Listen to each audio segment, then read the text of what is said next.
Bueno, está con nosotros Thaís Gadealara, se suma Lucas Berengua, porque los fenómenos que vemos últimamente a nivel de las catástrofes, tanto terremotos, inundaciones, todo lo que Lucas nos cuenta a diario y también Thaís, tienen relación claramente o no con el llamado cambio climático. ¿Qué tal? Buen día. ¿Qué tal, Hugo? ¿Cómo estás? Así es, y sobre todo hoy nos vamos a enfocar en lo que ocurre o viene ocurriendo durante el 2023 en Estados Unidos, porque esta semana se dio a conocer el estado del clima de agosto en Estados Unidos por parte de NOAA, que es la Oficina Nacional de Administración Oceánica y Atmosférica, y en donde habla justamente de un récord que hubo en eventos climáticos extremos, que ahí la terminología, Lucas también lo puede decir, lo que antes se hablaba de desastres naturales, hay pedido incluso desde organismos de Naciones Unidas que se pase a hablar de eventos climáticos extremos porque ese desastre natural pareciera que ocurre, ¿no?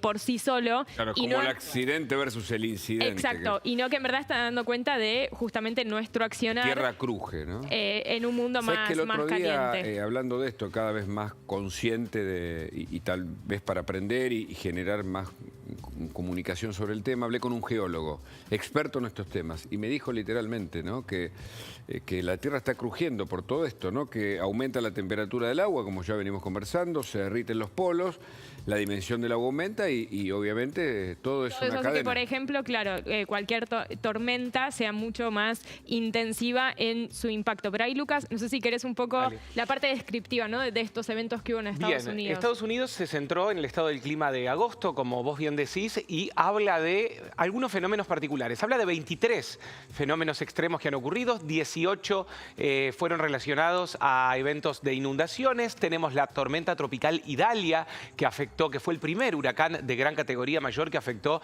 a los Estados Unidos durante esta temporada. Además está incluido el incendio de Maui y esto implica un montón de series y factores meteorológicos que derivan en un cambio climático si no se hace algo, y esto de la asociación, ¿no?, de que ya no es un desastre natural aislado, son una cadena de desastres naturales que tienen una recurrencia cada vez mayor, y es en lo que se basan los organismos de Naciones Unidas para decir hay que hacer algo y tenemos que estar preparados no solo ya para revertir la situación, sino para afrontarla de alguna manera diferente, porque tiene impactos directos en grandes niveles poblacionales. Y en eso, Hugo, yo, ¿qué es lo que miro? Lo que se está hablando hoy en lo que es las discusiones, ¿no?, de la política climática internacional, que hoy son básicamente sobre financiamiento. Y lo más destacado para mí de lo que es el reporte de NOAA tiene que ver con que cada uno de estos 23 eventos climáticos extremos que hubo de enero a agosto en Estados Unidos implicó pérdidas superiores a $1.000 millones de dólares, cada uno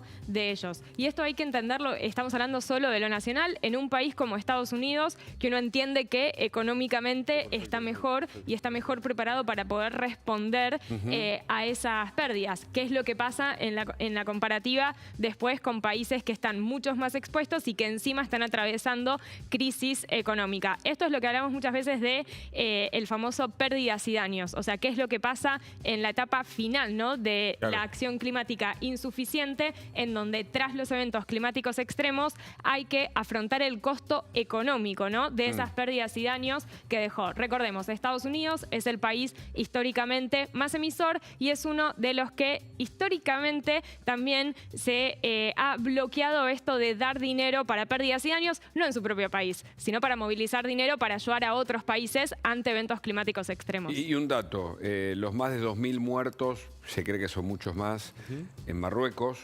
tras el terremoto, la inundación en Libia con más de 3.000 muertos y 10.000 desaparecidos. O sea, nosotros decimos miles, ¿viste? Como, o sea, el costo humano que esto tiene. Costo humano. Solo en Estados Unidos estos eventos produjeron 253 muertes en lo que va del año. También hay que diferenciar bien los fenómenos que son directamente relacionados al cambio climático. La inundación en Libia sí podemos atribuirla al cambio climático, el terremoto no, por ser geológico, pero de todas maneras todos entran en la gestión de un riesgo que el planeta tiene que ponerse a gestionar como corresponde y a tomar conciencia al respecto.